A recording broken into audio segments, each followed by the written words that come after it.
Hi, good morning. We'll go ahead and start with our opening prayer. Om Sahana Bhavatu Sahana Bhunaktu Sahaviryam Karavavahai Tejasvinavaditamastu Ma Vivishavahai. Om Shanti Shanti Shanti. Om peace, peace, peace. Om Bolo Satguru Shivananda Maharaja Ki. Om Bolo Shri Guru Swami Vishnu Devananda Maharaja Ki. Jai to all the masters. Jai to Swami Jyotirmayananda that brought this edition to us. All right, so today we're going to start with section 3, the nature of wisdom. In the 6-volume book, it is page 38. We'll be using, starting tomorrow, our package has come in with the 2-volume book, and I'll start posting those pages as well. All right, so this is the pilgrimage of Rama. Bharadwaja said to sage Valmiki, adopting the example of Sri Rama, please explain to me the gradual stages leading to the state of liberation in life, so that I may experience supreme bliss. Sage Valmiki replied, O Bharadwaja, just as blueness is seen in the sky, in the same way, the illusion of the world process is seen in Brahman, the absolute self. As long as the world phenomena do not disappear by the realization that all this is false, so long the spiritual knowledge is not firmly rooted in one's heart. Swami Jyotirmayananda goes on to explain. In the state of self-realization, a yogi sees the world rooted in the mind. He sees that it is the light of the self that assumes the forms of the objects and the relativity of time and space through the screen of the mind. Having thus perceived oneness, he abides in the non-dual self, wherein the world is completely effaced. Though living in the world, his vision is constantly rooted in the unreality of the world and in the reality of the self. O sinless Bharadwaja, this world is false.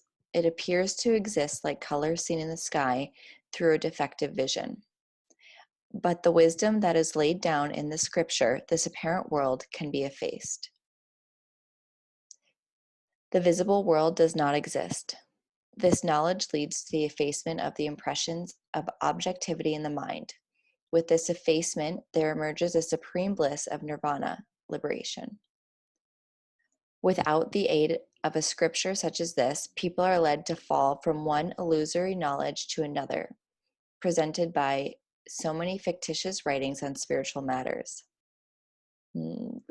I just have such a,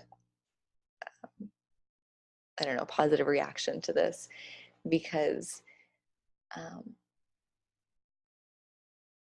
that just rings so true to my path. So part of the idea of using this text as opposed to many other spiritual texts is that it's just so rooted in and grounded in truth, truth that can be practically applied.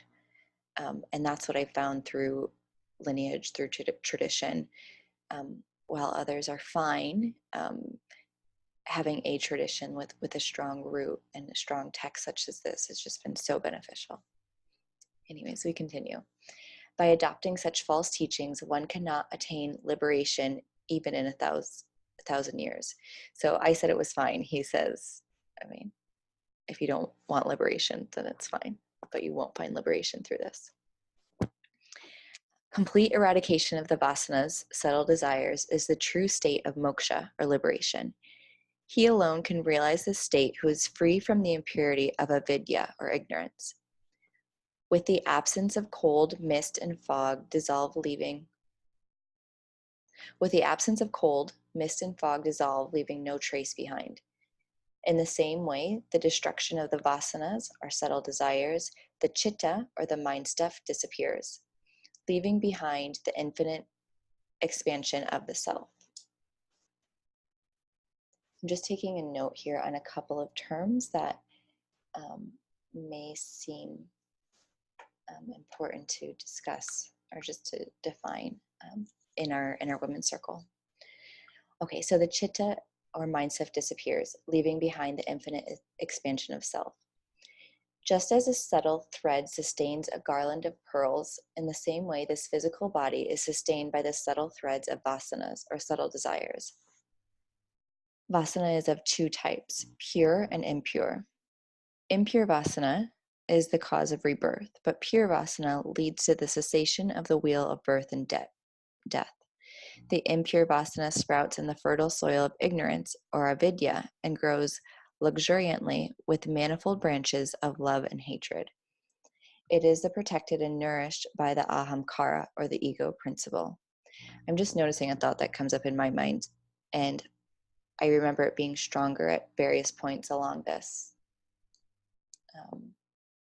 searching, that many of these points that are made can create a really strong reaction,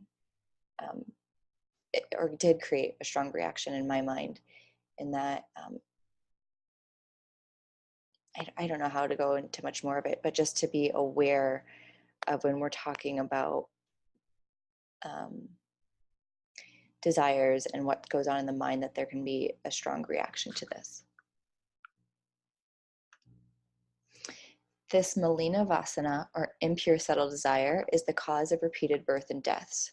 On the other hand, the vasanas that have been rendered as unproductive as roasted seeds, which are meant only to sustain the body of the sage, are called shubha vasanas, or pure subtle desires.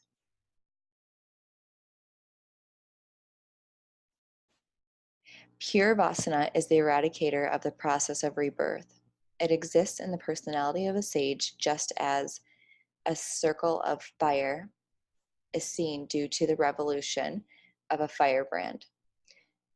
Swami Jyotirmayananda explains the personality of a sage is sustained by the fructifying karmas of the past.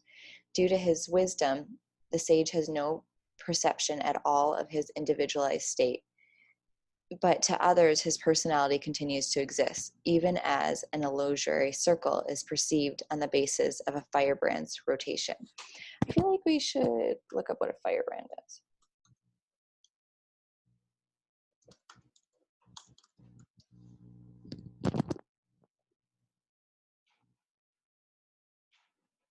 A piece of wood, of burning wood, or a person who is passionate about a particular case. Page 40, we'll discuss this.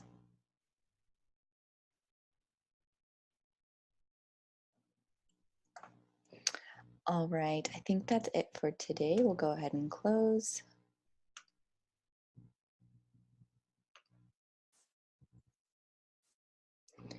Om Purnamida Purnamidam Purnat Purnamudashate Purnasya Purnamadaya Purnameva Vashishate.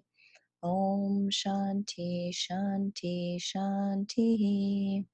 Om Bolo Satguru Shivananda Maharaja Ki. Om Bolo Shri Swami Vishnu Devananda Maharaja Ki. Jai to all of the masters.